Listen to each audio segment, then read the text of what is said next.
അറിയിക്കുന്നു.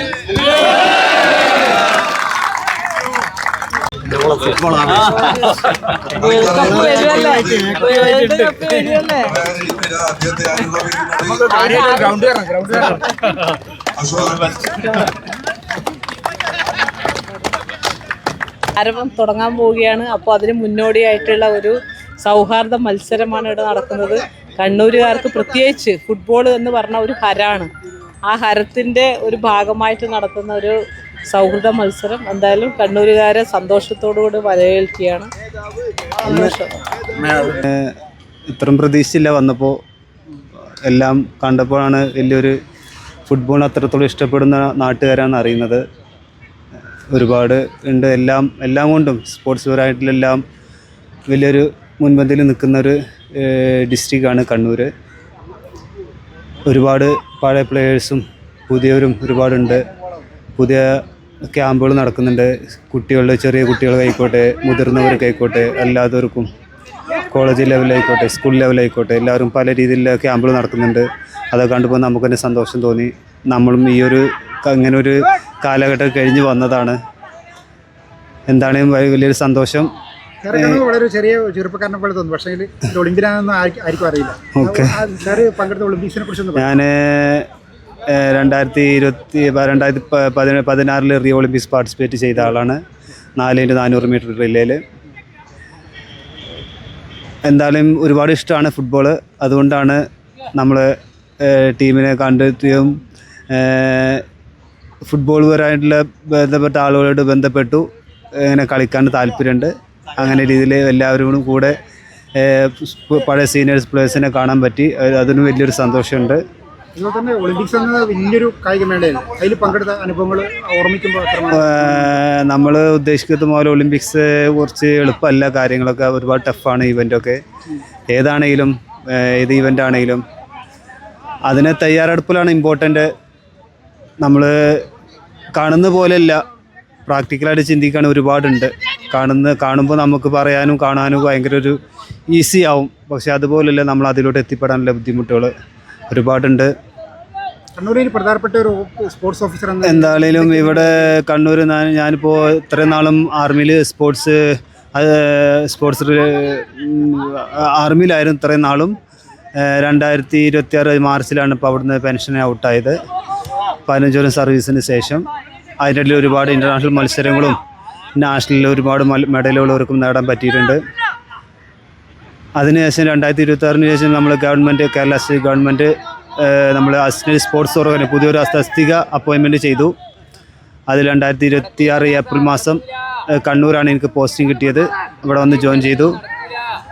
നമ്മൾ 3 ഡിസ്ട്രിക്റ്റാണ് നമ്മൾ കൂടുതലും ശ്രദ്ധിക്കേണ്ടത്. കണ്ണൂർ, വയനാട്, കാസർഗോഡ് ഡിസ്ട്രിക്റ്റാണ് ശ്രദ്ധിക്കേണ്ടത്. സ്പോർട്സ് റിലേറ്റഡ് ആയിട്ടുള്ള കാര്യങ്ങൾ ശ്രദ്ധിക്കും.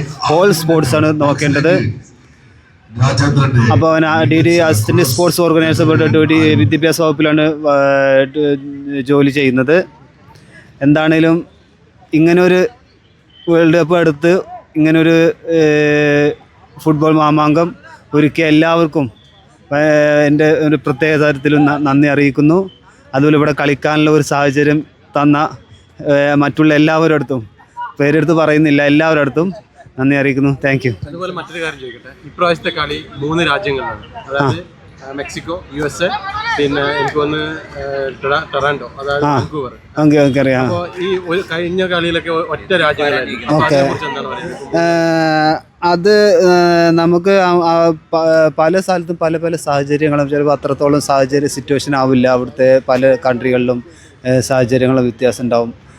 അതുകൊണ്ടാണ് എനിക്ക് അതിനെക്കുറിച്ച് കൂടുതൽ അറിയില്ല. കാരണം നമ്മൾ ഇത്ര നാൾ സ്പോർട്സ് അത്ലറ്റിക്സാണ് ചെയ്തുകൊണ്ടിരുന്നത്.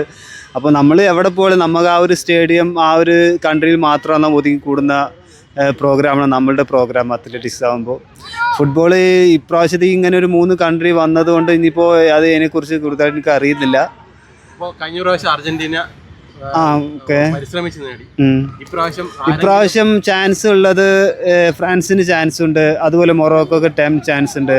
സ്പെയിനിന് ഒരുപാട് ചാൻസ് ഉണ്ട്. പക്ഷെ ഒക്കെ നമുക്ക് USA അതുപോലെ തന്നെ മെക്സിക്കോ? ഇല്ല, അവർക്കൊന്നും അത്രത്തോളം ആ ഒരു ടീമിനും ആ ഒരു കോർഡിനേഷനും ആ ഒരു പ്ലേയേഴ്സും അത്രത്തോളം അത്ര ഇല്ല അവരെ കൂട്ടത്തിലുള്ളവർ. അപ്പോൾ അത്രത്തോളം എനിക്കത്ര തോന്നുന്നില്ല അവർ ആ ഒരു വേൾഡ് കപ്പിൽ അതിലോട്ട് വരും എന്നുള്ളതൊന്നും. ഇനി നമുക്ക് കാണാം, കാരണം നമ്മളാരും പ്രവചിക്കുന്ന പോലെ അല്ലല്ലോ കളിയുടെ നിയന്ത്രണം. നമ്മൾക്ക് ഇങ്ങനെ പ്ലേയേഴ്സിനെ കണ്ടിട്ട് നമുക്ക് പറയാം അങ്ങനെ ടീം വരും എന്നുള്ളതൊക്കെ. പിന്നെ മറ്റൊരു കാര്യം പറയാം, ആദ്യം തന്നെ ഇന്ത്യയിൽ കളി ഉണ്ടാവില്ല എന്നൊക്കെ ഒരു ഇതുണ്ടായിരുന്നു. അപ്പോൾ C5 ആണ് എടുത്തത്. അപ്പോൾ അത് ആ കളിക്കാരിൽ ഒരു ആശങ്ക ഉണ്ടാക്കിയിട്ടുണ്ട്.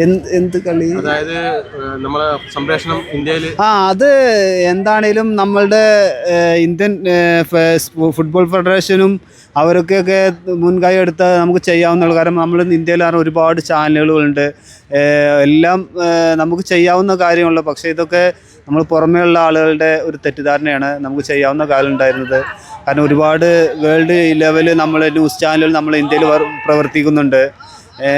അപ്പോൾ നമുക്കൊരു കോൺഫിഡൻസ് ഉണ്ടായിരുന്നു. കാരണം വേൾഡ് കപ്പ് പോലത്തെ ഒരു ഗെയിം നമ്മളുടെ ഈ ഇന്ത്യയിൽ പ്രദർശിപ്പിക്കാമെന്നില്ല എന്ന് പറയാൻ ഭയങ്കര മോശമായിട്ടുള്ളത് എനിക്ക് തോന്നുന്നത്.